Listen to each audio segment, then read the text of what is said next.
Hello, Discourse 300. My presentation is on the music industry and its contemporary problems. And just to start off, we'll go through just a very short, brief history about the beginnings and the ends of the recording music industry. So we start off with like the vinyl LP, cassette tapes, CDs, and then we go more into the digital age of the music industry with MP3 files and now with streaming services because of music piracy and all that jazz.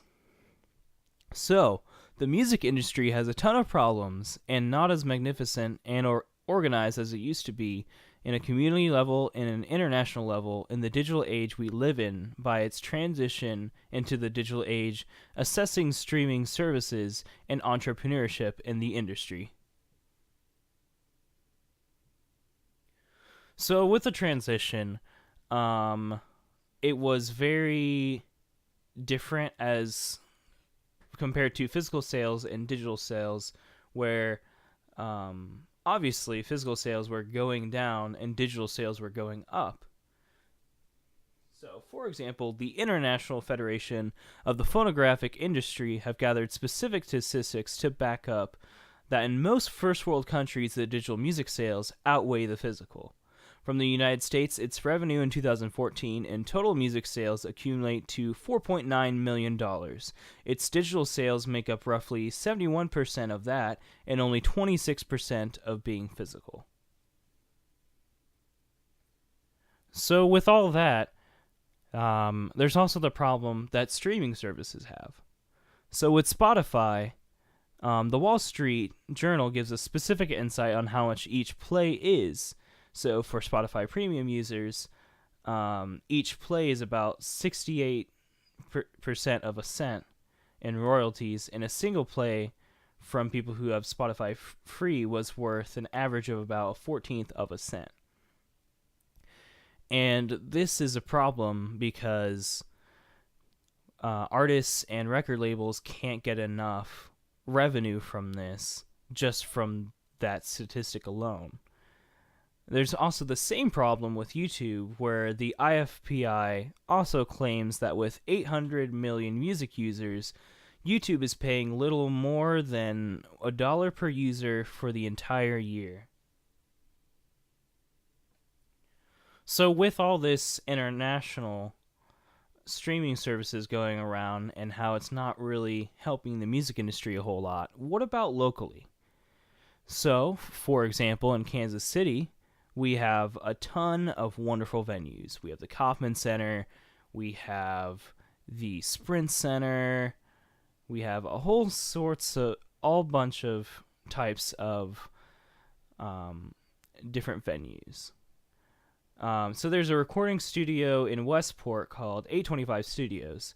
I was able to interview one of the interns there, Riley Domville, and he states that specifically in the context of how we can make Kansas City a better music industry, is the ways that we as a city can improve on the industry is to support one another. Our smaller festivals only spotlight folk music or cover bands, as it seems.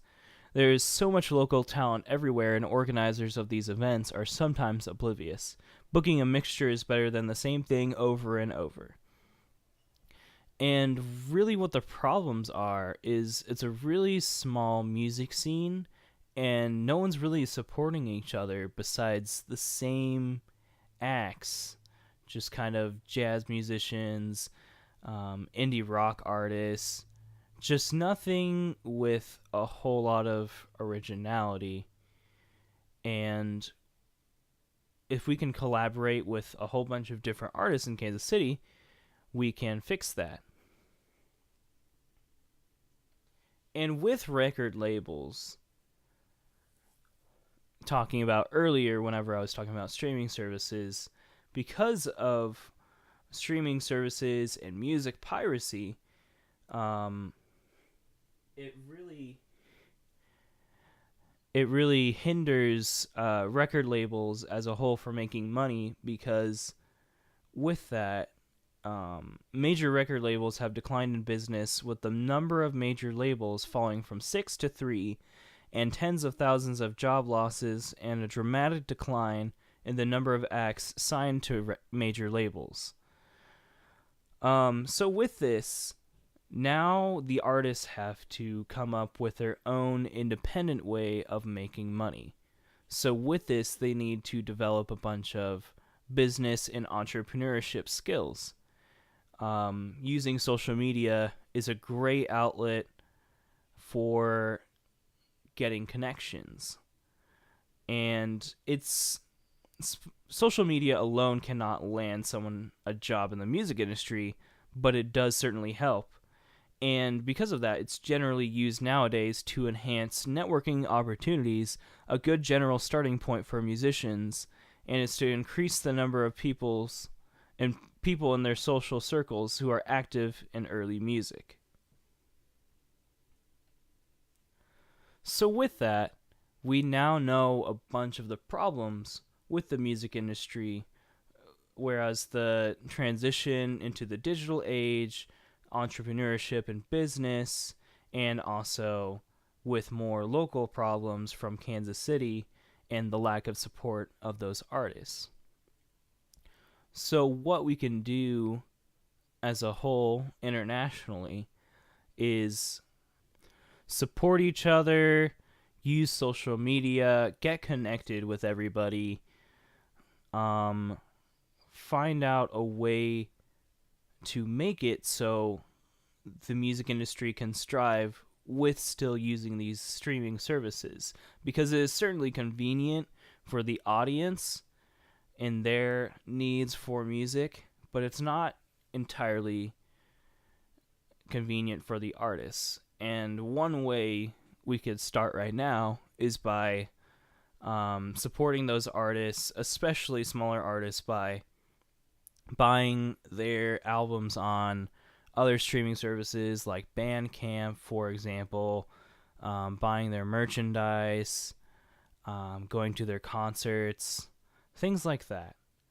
And so with that, the music industry certainly has its problems, but I believe that we can certainly make a difference, and the music industry can certainly get past its problems with the digital age, and we can certainly make the digital age to an advantage for the world internationally, locally, and nationally. Thank you.